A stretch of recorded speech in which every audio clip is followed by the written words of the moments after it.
Hello. Hello. Hello world, and welcome back to the Dweebatron channel. Here in episode 14, the topic of the day is going to be calculators. We touched on that briefly a while back when I sold an old adding machine, but today I want to really dig in. But hey, first let's check out some stuff that sold recently. Okay, so after the Christmas rush, it sure seems slow around here, but some things are still selling. eBay says I'm down just 23.8% from last month, even though it seems like more. And compared to last year, I'm still keeping it growing by a bit, despite the sagging market, so that's a positive note. This 1950 TV repair manual sold for $9.25. Old instruction manuals of all kinds will sell through well, and they are super easy to deal with. This beautiful 1897 jam stand in Fostoria's Carmen pattern sold for $29.03. I picked up this pretty little thing for just $1.99. This gravy boat and matching underplate sold for $150. This is an etched pattern by Fostoria called Versailles, and in green is quite collectible. I picked this up at my neighborhood thrift for $7.99. And it must be Fostoria month or something, because this topaz yellow handled console bowl in Fostoria's Baroque pattern sold for $34.50. Here's the item that sold that made me want to talk about calculators. This is just a case for a calculator. There's no calculator inside. The cases sell for 20-something pretty much every time. The reason is the HP logo on the front of it, but we'll talk about that in a minute. The fact is, people have had a need for calculation for about as long as we've been counting and using numbers. And pretty much everything that has to do with calculation is highly collectible. The abacus is one of the earliest calculators I can think of, and boy are they ever popular. Check out the prices on these antique Chinese ones that people have sold recently. A more advanced, but still non-mechanical form of calculator is the slide rule. Not every slide rule will sell as well as these here that people have recently sold, but they don't really look that different from any other slide rule either, and pretty much any slide rule will sell, so if I see them inexpensively, I always pick them up.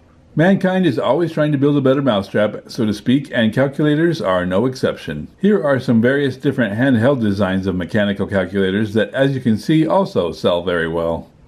There are also lots of different types of the big bulky mechanical calculators, such as these here that recently sold. Eventually, this style of mechanical desktop calculator became electromechanical, and yep, those are fairly collectible as well. I would say though that these are probably the least lucrative, since they are still heavy and expensive to ship, but less difficult for collectors to find, so most of them won't sell for more than $100 with shipping included, but they will still sell.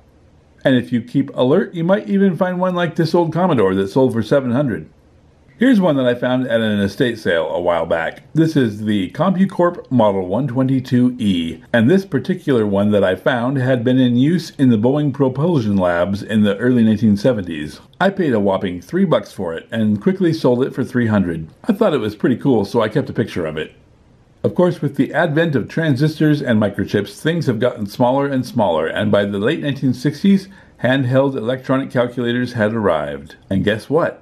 They're collectible too, especially the ones by Hewlett-Packard, which is why I was able to sell an empty case for over $20. Here is a picture I took from 2014 when I found this pile of Hewlett-Packard stuff for $10 at an estate sale. I sold this pile for nearly $2,000. Here's an HP 35 model that someone recently sold for way too much.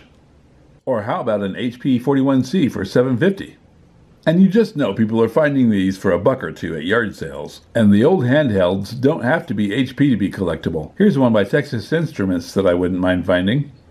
And let's not forget the watches. Here is a Hewlett-Packard calculator wristwatch that someone recently sold.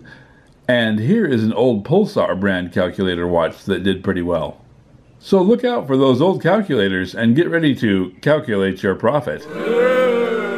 No, come on, I couldn't just not say that. It was way too obvious.